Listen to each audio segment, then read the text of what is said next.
Welcome to the latest episode of our podcast series for financial advisors. Today's episode is An Industry Outsider Shows What's Possible When Building a Financial Planning Firm from the Ground Up.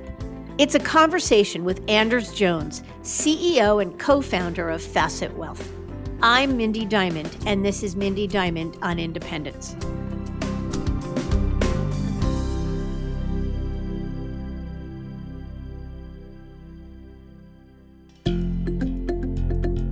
This podcast is available on our website, www.diamondconsultantscomp17238, as well as Apple Podcasts and other major podcast platforms. If you are not already a subscriber and want to be notified of new show releases, please subscribe right on your favorite podcast platform or on the episode page on our website.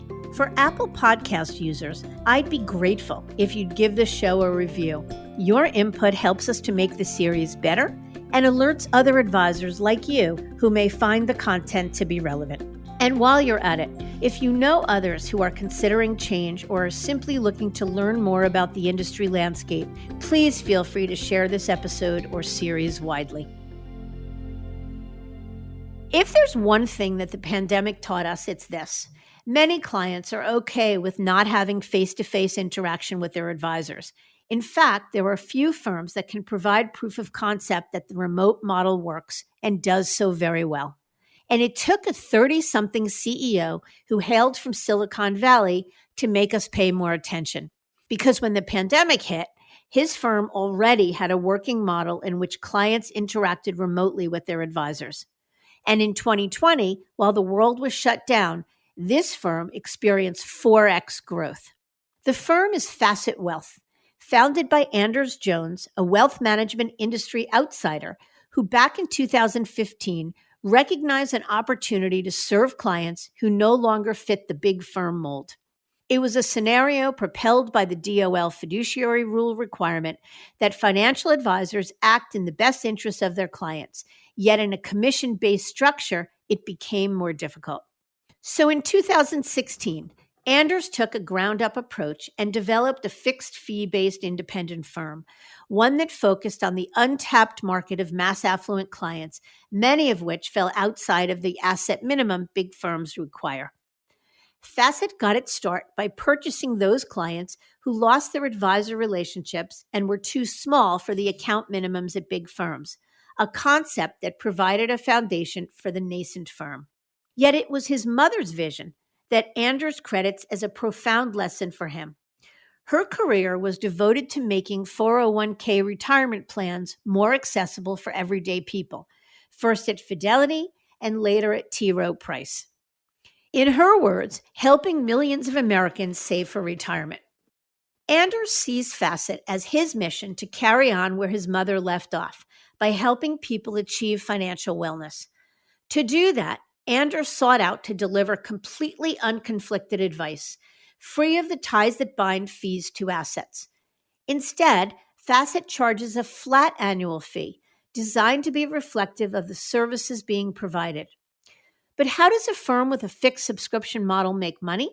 That's where Anders' background shines. His background in fintech, not wealth management, allowed him to take a different approach with technology that's designed not to replace advisors, but to make them more efficient and create scale. And it seems to be working. Aside from outstanding growth, the firm has raised more than $60 million in venture capital with backing from Warburg Pincus. Educated at Stanford with an MBA from Wharton, Anders takes a unique approach to business, no doubt gleaned from a dozen years as an early-stage investor in emerging tech markets as a founding partner at Argyle Ventures, and prior to that with ad tech firm LiveRamp. In this episode, Anders shares his story with Lewis, providing a unique entrepreneurial perspective that's both philosophical and analytical. He digs into what drives the success of Facet's model and how it and others like it serve as a template for financial planning firms of the future. So let's get to it.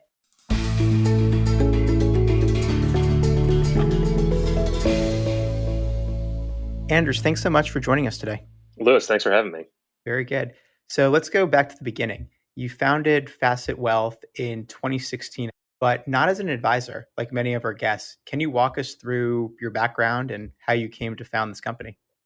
Yeah, absolutely. My 2 minute history is I grew up in Boston, went to Stanford undergrad, and graduated in 2009, which, with the exception of probably the last year, was arguably the worst year to graduate in recent memory.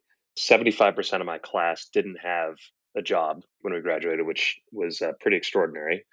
You're sitting there in Silicon Valley and no jobs to be had. Well, what do? You throw in with some folks and you do a startup. So I was on the early team of a company that ultimately became LiveRamp, which is now a publicly traded company in the advertising technology space.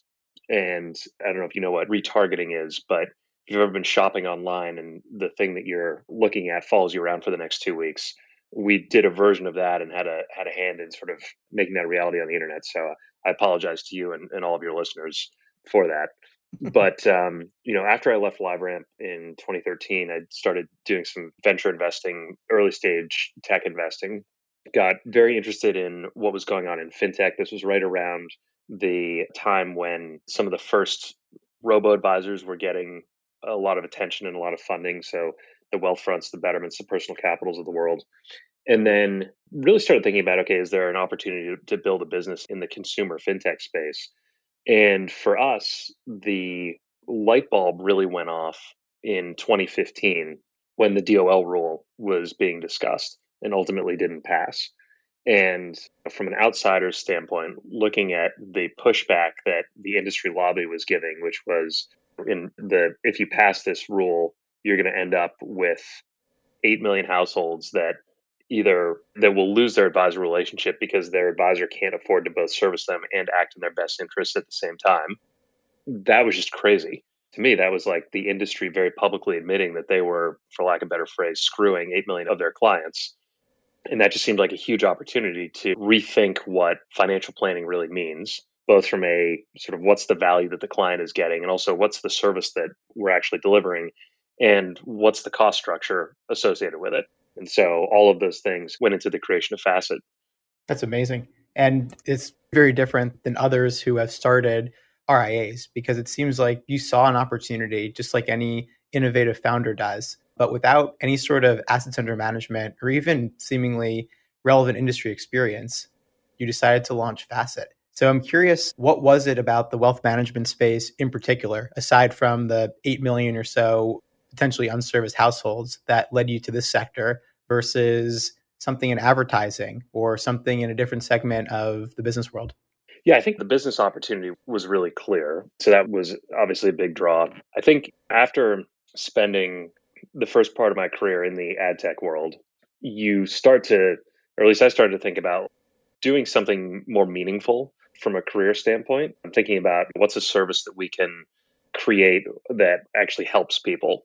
And I'm very passionate about the idea that having a good financial life or having your financial life in good order actually helps you live a much better life in general. Financial planning and financial wellness is as essential of a service as physical health or as medical care. And I think there's a lot of studies that are continuing to sort of back that up with empirical data. And I think that by and large, most advisors get into the market for that reason. It's really a great way to help people. And then I also have a personal connection to the industry. My mother worked at Fidelity for a very long time, for most of her career, and really helped build their retirement business. And so there's a little bit of a legacy play here too, where I'm kind of joining the family business. And one of the things that she always says that she's most proud of in her career is she helped millions of Americans save for retirement. And I sort of view Facet's approach as sort of the next iteration of that, which is helping millions of Americans live a better financial life and by extension, a better life in general now. Amazing. You just answered my next question, which was about the why for Facet Wealth. So let's pivot then to what's the value proposition? You've mentioned a little bit of the problem that Facet's looking to solve, but if you were pitching this to a potential new employee or to a client, what would that sound like? Yeah, I think at the highest level, we're rebuilding financial planning the way that it should be. And this goes back to, again, the industry outsider approach where we looked at everything from a purely first principles standpoint. And we said, okay, what is the value that's being pitched to clients today And does that actually match up with what they're getting or the kind of value that they actually need? And the answer by and large was no. So, with that sort of as the wrapper, what do we do? Well, we exist for people who have too much nuance and complexity in their financial life for a purely digital DIY solution like a robo advisor or a website to really be meaningful and help them. But at the same time, don't have the asset level to be interesting to a traditional advisor. So I mentioned the 8 million households that were sort of surfaced by the DOL rule pushback. There's actually about 38 million households out there that fall into this category. And it's not that they don't have assets. It's not that they don't have money. They represent about $44 trillion of assets, but they're primarily tied up in either residential real estate or in some sort of retirement account. Two things that most advisors can't charge fees on. So they're largely overlooked. So for us, our pitch to them is, first of all, we're going to look at every aspect of your financial life. So sure, we'll talk about retirement and asset management, which seem to be the two primary value props that most of the industry uses. But really, we want to dig into every aspect of your financial life. Our tagline is every decision is a financial decision. So we help people think about starting families. We help people think about changing jobs. We have clients that we help save for a 2-week beach vacation. It's everything that your life touches. And our view is that we can help you make better decisions around all of this. The next piece is you work with a dedicated CFP. So you're working with the highest certification in the industry. You're working with a dedicated person. It's not a call center. You're building a relationship with someone over time. And then lastly, and I think this is a super important one, and we could probably spend the whole podcast talking about this, but we charge a flat annual fee. So the way that we charge is not at all tied to how much money you have. It is purely designed to be reflective of the services that we're providing to you. And I'm very, very passionate about this idea of you have to align incentives so that we can be a completely unconflicted and really trusted resource to help guide our clients through their financial life decisions, as opposed to have some sort of weird incentive on the back end that creates a conflict of interest. So those are the core pillars of what we do. And we found that really resonates with clients. And how is it that you can deliver services to a lower end and presumably less profitable segment of the market and still turn a profit yourselves? So let me take a step back and say that we are, I guess, technically an RIA and that we are regulated by the SEC as such. But at our core, we're a technology company. And when we started Facet, we said we see an opportunity to build a proprietary tech platform that basically makes our advisors way more efficient. So the average advisor today works with like 75 clients. Ours work with 250. And the way that we do that is the average advisor today is spending about 3 hours of prep and wrap up time for every hour of client facing time. And I think if you talk to any independent that you have worked with, they would say that much of that prep and wrap up is very low value add. They're going into a bunch of different systems, they're pulling a bunch of data together, and it's not like true financial planning. It's just sort of like administrative stuff. So the good news is technology is very well equipped to automate all of that away. And that's what we've done. So our advisors spend a lot less time focused on prep and wrap up and really maximize the client facing time. So we've driven incredible efficiencies from a cost standpoint, and we're able to pass the cost savings onto our clients. So to give you context, our average client pays us about $2,600 a year. I think if you were to go to a traditional firm, they'd probably be looking at closer to $6,000 or $7,000 a year if that advisor would even work with them.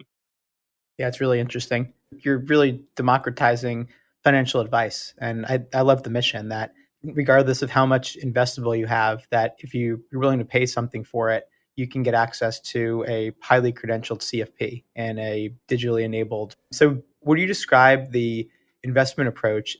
Is it a robo type offering, or do you have a group of portfolio managers that are picking individual securities or funds for clients?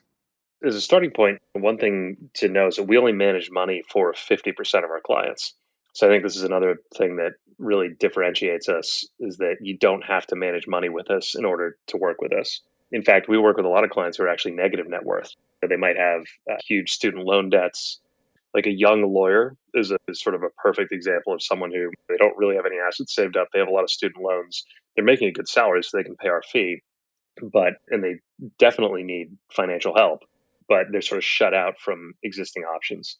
So that's just, I think, an important nuance of our business. In terms of what we put our clients in, it's very simple. We have 7 model portfolios. They're all low cost ETFs, focus on globally diversified, passive, low cost index funds.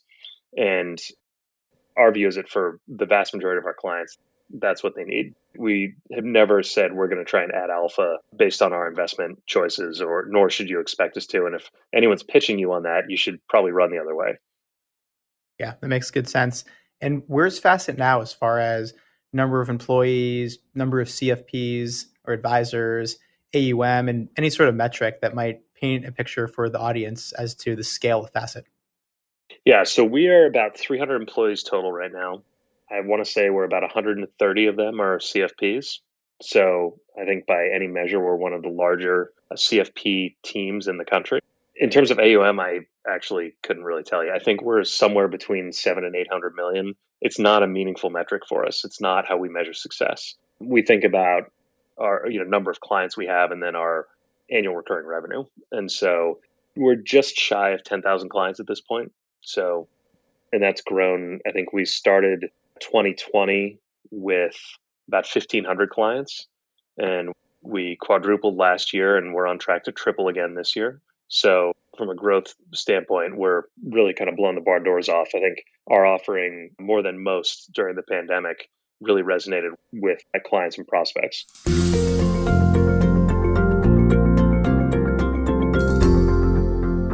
The clients that you're bringing onto the firm, are they clients that you're taking away from other wealth managers, say more of like the traditional full service firms? Or is it mostly DIYers or just people who for the first time are coming into some sort of wealth? It's mostly first timers. So 75% of our clients have never worked with a financial advisor or in financial services before. And so, kind of going back to our original thesis of there's a huge market out here that needs help with very few good options. That's who we're servicing, and we're seeing it sort of empirically through the clients and prospects that we're getting. Definitely. I want to make a brief pivot to some of what I think are the more unique aspects of your business model. And you've highlighted some of them. First, the idea of working with smaller clients. And then the second component is the subscription fee. So let's start with the types of clients you're working with. Just reading the headlines, it seems like there is a race for traditional Wall Street institutions, be it Goldman or Morgan Stanley or B of A Merrill, to go after this retail market. But I think it sounds like Facet was kind of there almost ahead of those organizations. So as those types of firms bolster what they're doing on the retail side, does it concern you? And how do you think you're going to differentiate versus those institutions going forward? I think the 2 points you want to cover are very interlinked in that, as far as I can tell, any of the major firms that are going after the sort of mass affluent market or overlapping a bit with our client base, they're still very much asset based models. And so, again, you go back to at least half of our client base would not be able to work with those firms. And the industry's really kind of gotten itself in a bit of a pickle because the asset based model is so lucrative and it allows advisors to charge these extraordinary economic rents. And consumers don't really understand how they're paying or what they're paying for. And in order to change it to a more consumer centric model, which would also open up a bigger market, you'd have to cannibalize the existing set of industry revenue streams. And from everything I can tell, having been part of this industry for the last 6 years, it doesn't seem like there's appetite to do that. And even if you look at some of the newer sort of millennium or Gen Z focused offerings that are out there from some of the larger incumbents, nothing is really changing other than just like a slick website and different marketing messaging. But the fundamental economics underlying everything and the fundamental business model aren't changing.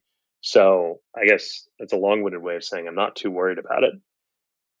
Right. And I would also add it's not just asset based, but also probably more product focused, whether it's Yeah. cross selling banking products or securities backed loans. And just to be clear, Facet doesn't do any sort of its own asset custody or product manufacturing. And assets, I would assume, are custodied with a combination of Schwab, Fidelity, Pershing, et cetera. Yeah, it's Schwab, Fidelity, and Apex are our three. And yeah, we don't do any sort of product sales. The one asterisk on that is that we do view a great customer experience as helping clients implement aspects of their financial plan. For example, trust and estate is a big one where a lot of advisors say, hey, you need an estate plan. And then it's kind of on you to go off and find an estate attorney and put all that into place. And then they charge a few $1,000s, and that's that. We will facilitate that. We actually have a whole group of folks that do these sort of, we call them ancillary services. So you can pay us more money and we will go and do your estate plan for you. I view that as a value added service, not as a product sale. And again, it's you're paying for a service that you know exactly what you're paying for and exactly what you're getting. We do help our clients with insurance needs from time to time. And that's one that's really interesting because it's actually illegal to not take a commission. And so when that happens, what we do is we turn around and donate those commissions to financial literacy programs.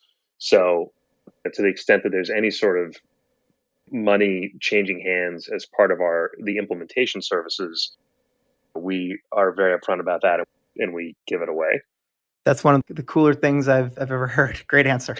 And I recall, I think the first time you and I had met was under the pretense of Facet was looking to purchase the, say, the bottom half, the bottom quarter, the bottom 10th of an advisor's book of business. I don't know if that strategy is still in force, but I thought it was fascinating. Can you elaborate on how that worked? It looked great on paper. In reality, it was much harder to execute. So the thesis was going back to the origin story around the DOL rule and 8 million households losing their advisor relationship. When we first got going, we said, well, okay, there's pretty clearly 8 million clients that advisors actually probably don't really want to service. So we should just go and figure out how we, quote unquote, buy those clients. And we walked into the market. And if you look again from an outsider standpoint, it's sort of a lot of the headlines, and I'm sure you are right in the thick of all this in your day to day, but it seems to the layman like there is a very active M&A market in the advisor space, which is true. And so we thought, okay, we can go into a very liquid market and basically help sort of facilitate transactions. Someone, advisors selling their practice, and the buyer probably only wants the high net worth, the $1 million plus clients. And we can sort of carve out the other set of clients and transition them over to Facet. Felt like a win-win. The thing that we didn't really realize is that some of these transactions take 5 years to sort of scope and for the advisors to get comfortable with it and that sort of thing. And so to have a startup come in and kind of late stage in the deal say, hey, we want to buy 200-year clients, that didn't really work in practice.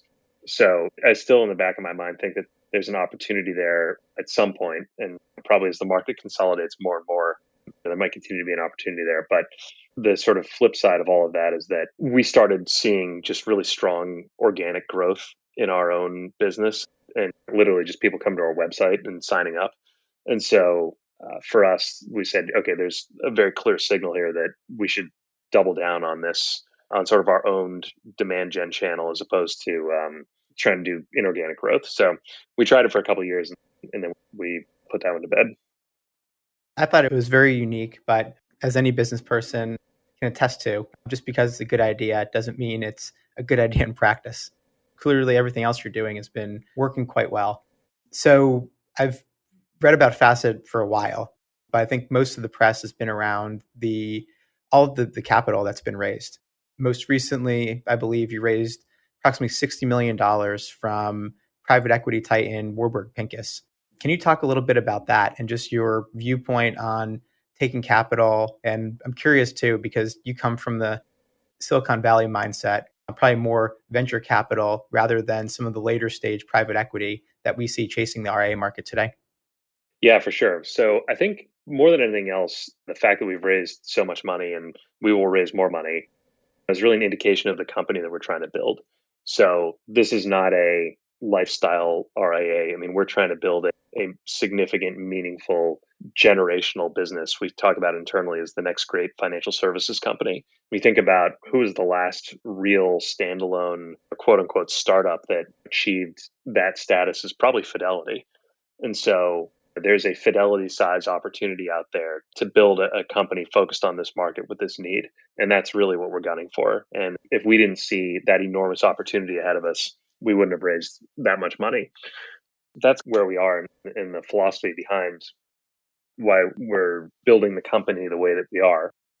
In terms of going with Warburg instead of traditional venture capital, that's definitely was a non-obvious choice for us. And we'd raised like a $4 million seed round, and that was from more traditional kind of Valley seed investors, Slow Ventures, which is they've been in some really awesome technology companies over the last few years. They led our seed round, and we weren't really in fundraising mode. We were probably 9 or so months away from raising a Series A, and got introduced to Warburg through our bank, through Silicon Valley Bank, and had a conversation with the team over there. And they basically said, look, we have this checklist of what we think the future of wealth management for the mass affluent market is going to be.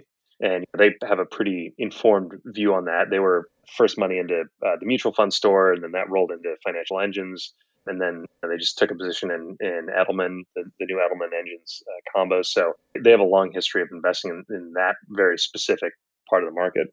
And they said, look, we have 10 items on this checklist, and you guys hit 10 out of 10. So it's a bit of an unnatural investment for us because you're so early stage. I think at that point we had like $200,000 of revenue, but we would really like to lean in and see if we can be partners. And so that was in 2018, and we got a deal done. And then they subsequently did our Series B as well. And they've been amazing partners. Couldn't ask for a better team to really help us in the growth phase that we've been in. And as we're gearing up to sort of enter that hyperscale mode, right? Because we're already in it, sort of having them as around the board table and having them as sounding boards has been really awesome.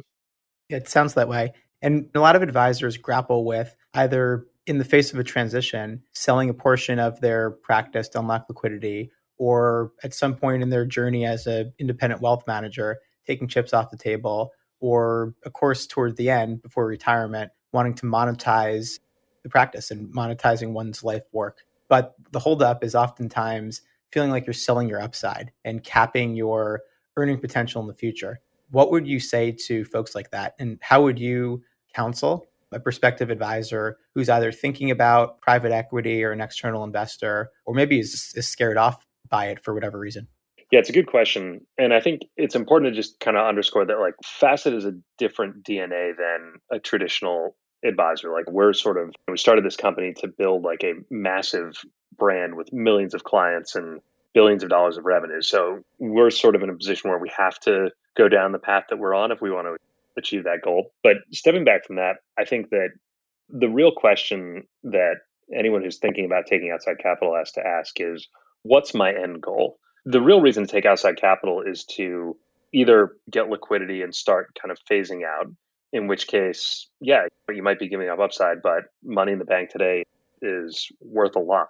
And especially in this market environment right now, which I know we've been saying for the last 5 years, the market has never been hotter, but at some point it will cool down. Like it's definitely a seller's market. And so if you're thinking about taking chips off the table, then there's no better time now to do it. Or the other reason you take capital is to accelerate growth. And I think if that's the position that you're in, then you have to have a very clear understanding of how you're going to deploy that capital and how you're going to get a positive return on those dollars. Taking capital is always expensive, right? You're giving up ownership, you're getting diluted, and you have to make sure that you have a value creation machine where for every dollar that you invest in growth, you're getting more than a dollar back over the long run. And so I think if you don't have a clear view of that, then I would say it's probably best to not take capital. But again, every situation is very unique and specific. It's really good advice because, yeah, I would agree. The allure of the wealth management industry to external investors is its profitability and its scalability and the operating leverage. But I would agree with you guys kind of took the opposite. It's we're going to build a huge company and then the revenue is going to follow. And then we're going to build an even bigger company and then we're going to pour gasoline on the fire and grow this thing even bigger. So it is a bit of a different playbook, but I completely agree with you. If you don't have a clear vision for what you're going to use the capital for and why an external investor is going to help you above and beyond just the check, because anyone can write a check, then you're probably better off just taking a bank loan or just riding it out and keeping full control of your company. Totally. So I believe part of Facet's business is targeted at major employers. I guess kind of dub it the workplace wealth segment that some of the traditional wirehouses call it. Can you explain that segment of the business and what's the pitch at the employer level? Yeah, I would call this a nascent part of our business. As I start thinking out over the next couple of years, I get really excited about this market, but I wouldn't say that I'd say we're playing around with a lot of different models here, but I don't know that we've sort of landed on the one sort of scalable offering or two or three scalable offerings that we're going to really invest in. But in general, I would say that financial wellness for employees is a huge focus point for companies right now. And there's been this evolution of, the workplace providing a pension and sponsoring the 401k plan. And now there's the sort of next iteration of that is around, okay, how do we make sure that our employees actually have healthy financial lives? And I think that most solutions out there are fairly lacking. I mean, you can go on, there's like the one company that's offering the sort of like, here's your financial wellness score. It's like, you're a 64. It's like, okay, great. What do I do with that? So the tech first solutions, I don't know that they particularly get to the need of what both companies and employees are looking for. And at the same time, the traditional advisor model has worked really well for the C-suite, but it doesn't scale to the larger employee population.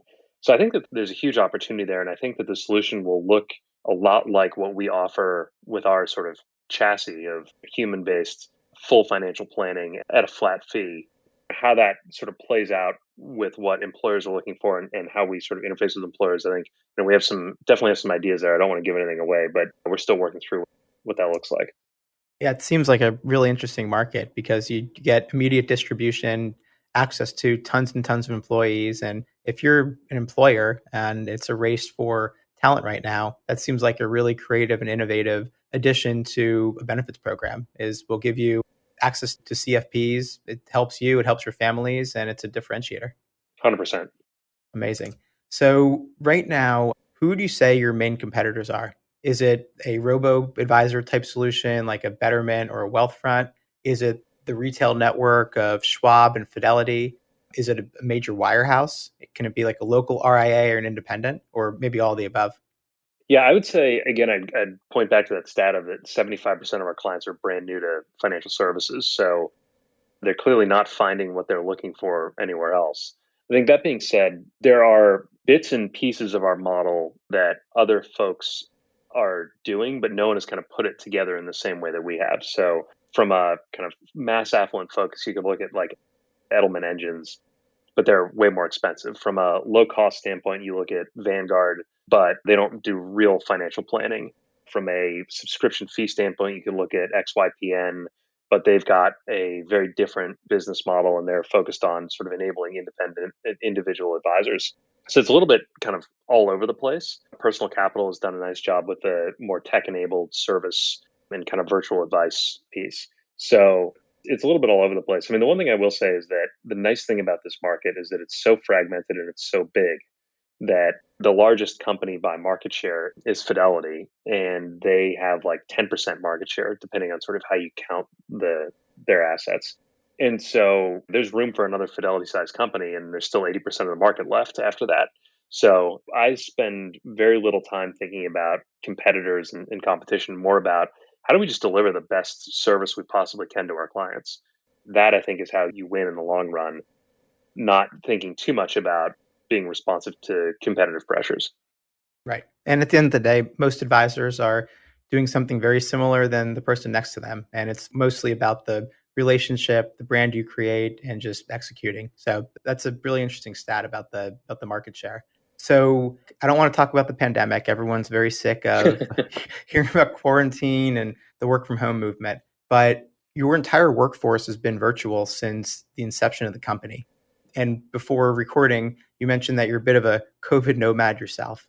Can you just walk us through your viewpoint on offices, on being in person, and maybe how it's changed or hasn't changed at all given the dynamics of the pandemic? Yeah. So when we started the company, one of the core theses was this idea that talent is everywhere. So actually, take a step back. When I was after LiveRamp, when I was doing early stage investing, I started investing outside of Silicon Valley. So I started looking at companies all over the country, again, with this idea that talent's everywhere, innovation is everywhere. There are a lot of emerging tech hubs that aren't getting a huge amount of attention, but that have great startups and great ideas coming from them. And so that's actually what led me to Baltimore. I did 3 deals in Baltimore, invested in 3 companies there, and then moved there in 2015, at the end of 2015, kind of sight unseen, with the idea that we could create a fintech company there and really take a page out of our own playbook. And so moved to Baltimore in 2015, recruited the founding team, and really kind of put the whole business plan together based on the talent that was available in Baltimore. And for the most part, that ended up being a great thing for the company. And there's great talent. There was a much lower cost structure. Our money went a lot farther, and we were sort of welcomed with open arms by the larger community there versus coming from San Francisco, where there's like pitchforks in the streets for all the tech people. And so that was great. But at the same time, we also said, look, we don't want to be beholden to any one geography. And if you look at some of the headlines in the industry now, like when Vanguard goes to open up a call center, they're very constrained with the local CFP labor force in whatever city they pick. And so we had a headquarters in Baltimore, but then, about 60% of our team was distributed around the country. When the pandemic hit, we closed our office, and now we've been 100% distributed. At this point, we're in 42 different states from an employee standpoint. There isn't really any sort of one center of gravity where it makes sense to open up headquarters again. And I think, we took a poll of our employees and said, what do you want to do? And the overwhelming majority was, we want to do work from home forever and invest the money that we would spend in an office otherwise to occasional regional get-togethers and one big annual meeting once a year kind of thing. So that's where we're going. And I think that, I don't know, I have a hard time imagining at this point that a client wants to take time out of their workday and drive into their advisor's office and deal with parking and sit in person when you can just hop on Zoom and do the exact same thing. So in general, I'm bearish on return to office for most professional services. Very interesting. Yeah, and two follow-ups on that. So one is from a management standpoint, how do you keep the team connected and make sure your vision and your priorities are set across the organization when you don't have access to people in person? Mm-hmm. Yeah. I mean, again, this is another topic that we could do a whole separate podcast on, but being really intentional about recreating the positive elements of the office in a virtual environment. So, first of all, the number one thing that holds a culture together is your mission. And I think if you ask any one of our 300 employees, everyone is very fired up about what we're doing and what our mission is. And so I think that, that above all else is what keeps people really tuned into the culture and the company. And we do a lot of things to reinforce that. We have a Slack channel called Dreams Made Possible, where on a daily basis, advisors are posting about goals that we helped our clients achieve. We have monthly calls, that all hands calls, where we play call recordings and talk through specific client cases. We do a lot of really cool surprise and delight stuff for our clients, and are very, very public about that internally when it happens. So that's a really key part. And then we have a whole team that's dedicated to creating virtual events, like recreating the water cooler. And we have a virtual water cooler, which is just a persistent Google Hangout that people can drop into and kind of shoot the breeze. And then we have scheduled events around that where I'll drop in for half an hour here or there and that sort of thing, and other executives as well. So we do a lot around that. And now that it seemed for a moment in time like we were going to be able to go back to in-person stuff, hopefully that won't get too disrupted. But we're starting to get smaller groups together in different cities around the country, embarking on a cross-country whirlwind tour next week to go see folks in a bunch of different cities. And we'll keep reinforcing that more and more.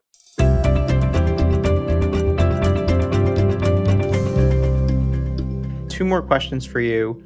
These will be more forward-looking. The first one, which I've been waiting to ask you, is what's your prediction for this industry? If we had this conversation 5 years from now, or pick whatever point in time, what does the RIA channel look like? And do you think there's been a meaningful shift to more of the subscription-based fee model that you all have adapted? I think it has to. Anyone in this industry believes in efficient markets, right? Or hopefully does. And, if you just look at the way that the world is set up right now, clients are not getting value that's linked to the cost that they're paying. It's mismatched. And I talked about this a little bit earlier, but the entrenched interests are so deep that it's going to take a force to move this mountain of AUM-based fees. But I think every single day, consumer choice is increasing and transparency is increasing. And eventually, you're just going to have a bunch of people wise up to what's going on and how advisors are charging. And, there's going to be a backlash against it. I don't know if that takes 5 years. It might take 10 years, but I think it will shift eventually. And I think when it happens, it will happen very quickly. There's that great quote in The Sun Also Rises where one of the characters asks the other, "How did you go broke?" And the response was gradually and then suddenly. And I think that we'll probably see a similar dynamic play out in the shift to how fees are charged. I also think there will continue to be a lot of consolidation. I think that the current sort of state of fragmentation in the market is unsustainable because I think that there's just too little differentiation between the services that are being provided. So I would be very long on consolidation and specialization as well. Very interesting. And last question for you. What's next for Facet? I'm curious to hear about your vision. Yeah, I mean, we're very focused on growth right now.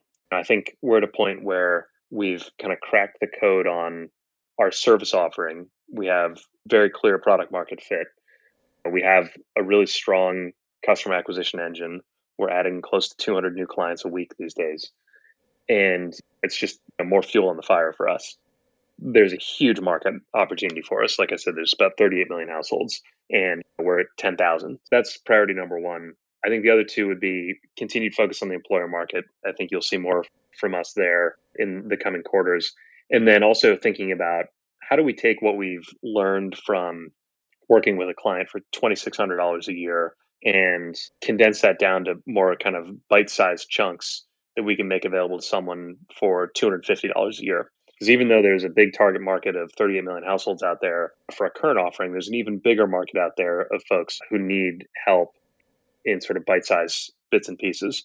And we know enough now about what works and what doesn't that we can, I think, really leverage that knowledge to help even more people. Yeah, really incredible. This episode, it's so different than really any other one that we've done just because of the way you're building the company. One of my main takeaways from this, aside from just your viewpoints are fascinating, but it's what's possible when you have complete autonomy and independence, when you're not constrained to how you charge, how much you charge, what types of clients to work with, what your technology is. Obviously, it takes a lot and a lot of money to become the next Facet, but being able to imagine a future that's way different than what you have now, I think is a pretty cool thought exercise. So thank you so much, Anders, for joining us, sharing your wisdom, and giving us a look into your journey thus far. Yeah, thanks for having me. This was a fun conversation.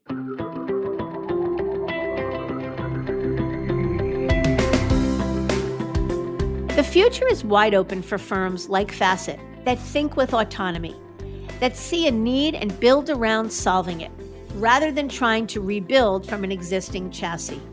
It will be exciting to see the next chapter in Facet's life cycle, so stay tuned. I thank you for listening, and I encourage you to visit our website, diamond-consultants.com, and click on the Tools and Resources link for valuable content. You'll also find a link to subscribe for regular updates to the series. And if you're not a recipient of our weekly email, Perspectives for Advisors, click on the articles link to browse recent topics. These written pieces are an ideal way to stay informed about what's going on in the wealth management space without expending the energy that full-on exploration requires. Feel free to email or call me if you have specific questions. I can be reached by cell at 973-476-8578 or by email at mdiamond@diamond-consultants.com. Please note that all requests are handled with complete discretion and confidentiality. And keep in mind that our services are available without cost to the advisor. Please see our website for more information. And again, if you enjoyed this episode, feel free to share it with a colleague who might benefit from its content. And if you're listening on the Apple Podcast app, I'd be grateful if you gave it a star rating and a review. That will let other advisors know if it's a show worth their time to listen to. This is Mindy Diamond on Independence.